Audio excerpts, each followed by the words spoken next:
Why is today so different? Some of you might still be thinking, well, this is interesting, Ryan. You know, I'm interested. You've piqued my interest, but is today really different?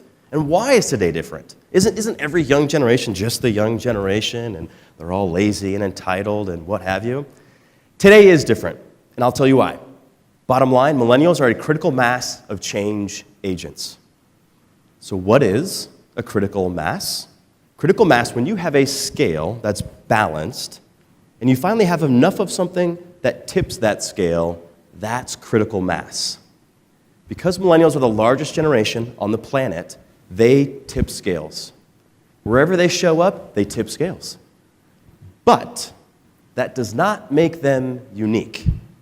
Because baby boomers, your generation was a very large generation. All the baby boomers in the room, wherever you went, you tip scales. So that doesn't make millennials unique. What makes millennials unique is two things.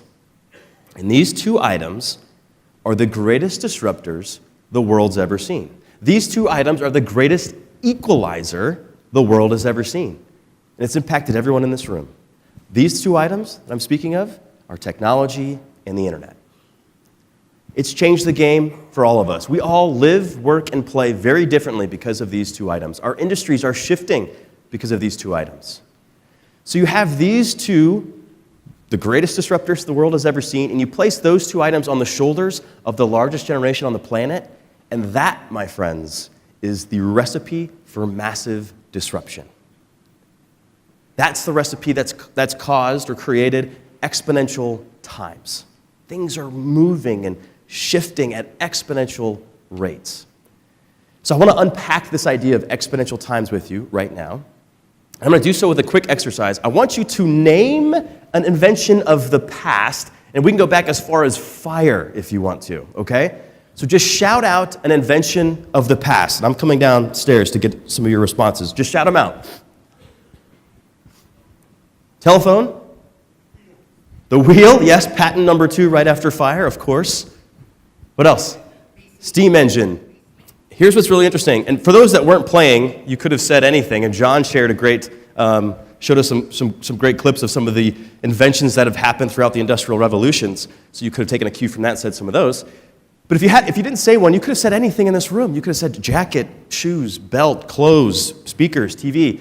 All this stuff at one point was an invention. It's pretty incredible how far we've come as a human race. But here's what's interesting. All of the responses that I heard from this group, all of your responses and inventions that you shouted out were physical inventions. Telephone, Post-it note, electricity. These are essentially physical inventions. Airplane, automobile, physical inventions. Because they were physical inventions, that limited the capacity in which they had to change our behaviors and to disrupt culture and to disrupt societies. Right? Take the automobile, for example. It took decade upon decade for that to be developed and then for it to ultimately change how we live, work, and play. It's taken a long time. But contrast those physical inventions with the inventions that are happening today. And the inventions that are happening today, a lot of them are happening in the cloud, in the digital world, in cyberspace. So things like software as a service, applications, Amazon, Netflix, these are essentially intangible inventions. And because they're intangible, they have exponential power to change you and I's behavior. They have exponential power to disrupt an industry in an instant. And let me give you a couple examples. I'm going to give you actually a whole list of examples, but one that's not on the list, which I find really interesting, is Netflix. Did you know that only 8% of U.S. college students don't have access to Netflix? Only 8% of U.S. college students don't have access to Netflix. Now, they're not all paying for it. We all know that, right? They use a mom and dad's or their roommate's username and password to get online and get some of their content. But only 8% don't. So that means 92% of arguably one of the most targeted demographic, at least in the United States, has access to Netflix.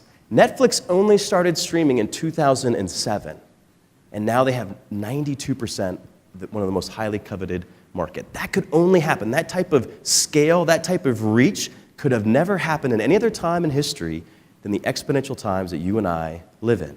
The smart device, the smartphones that you all have in your purse, pocket, or your hand, these devices are 100,000 times smaller and several billion, with a B, several billion times more powerful than a computer was in the early 1970s.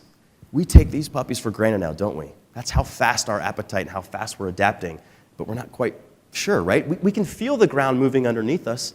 We can sense this disruption, but we can't quite put our finger on it, so hopefully some of these examples are helping you kind of pull it all together.